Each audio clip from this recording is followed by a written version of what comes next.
30 million rand is being pumped into Cape Town's tourism sector ahead of the holiday season. 600 lifeguards are being deployed this summer. They'll be stationed at 32 swimming pools and 29 beaches and tidal pools across the metro. Our reporter Monique Mortlock joins us for more. So Monique, I mean, it's exciting. We're less than 2 months away from the holiday season. But in the midst of that, of course, you know, swimming safety is crucially important.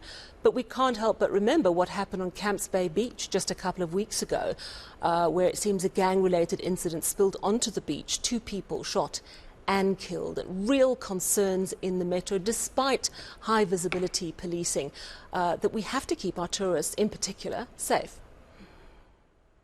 Yes, Sally, and you'll also remember that besides that Camps Bay incident, we've also had what seems to be a spike in the number of kidnapping incidents. And just a few weeks ago, we had the incident of the Ukrainian woman, Anna Penev, who was kidnapped right outside the business that she owns with her husband in broad daylight.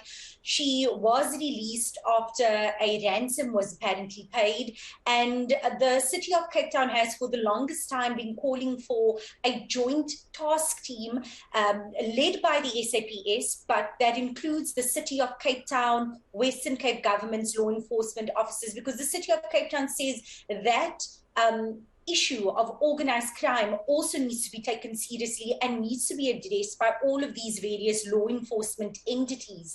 Now, on the issue of safety, you'll remember that about 2 months ago, the city of Cape Town launched or deployed about 100 law enforcement officers in the CBD. And this is in light of the Cape Town Central Police Station reporting the highest number of contact crimes. And it's because of this that we're now seeing law enforcement officers on patrol 24/7 in the CBD. And these law enforcement officers, although they are now in the CBD, the city is looking to roll them out in other parts of the metro as well. Our beaches, our coastlines, our tidal pools and public pools will also be seeing more law enforcement officers on patrol as we near the summer months. That is December, January, February and March. And when I spoke to the city of Cape Town's Mayor Jordan Hill-Lewis a little earlier, just in asking him if the city is ready, because this is what many, not only international tourists are wondering when they're seeing all of these incidents taking place, but also our locals, and our domestic tourists that are coming from other parts of the country. The city of Cape Town seems positive that they have put in all of the necessary measures in place to ensure safety of visitors, especially on those busy days that we will see an influx of residents or visitors on our coastline. I'm talking about the 26th of December, even Christmas Day, Christmas Eve, New Year's Eve and New Year's Day, when we usually see a higher than normal volume of people on our beaches. And this is what Cape Town Mayor Jordan Hill-Lewis had to say when I asked him about that safety plan and also about this lifeguard program. It's going to be hundreds of thousands. We now have 191 flights per week directly to Cape Town. And we know that most of them are full. So people are flocking here. It's the first time since COVID began, can you believe it, 3 years ago, that we are going to have a packed summer season.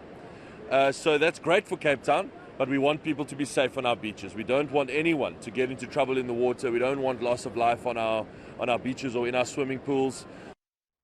Yeah, I mean, swim safety is so absolutely crucial, especially on those days where everyone goes to the beach to celebrate. You've also spoken to a lifeguard. What are they telling you? Yes, Sally, this year alone in Cape Town, we've seen 21 drownings taking place. And this is even before the summer season really kicks off.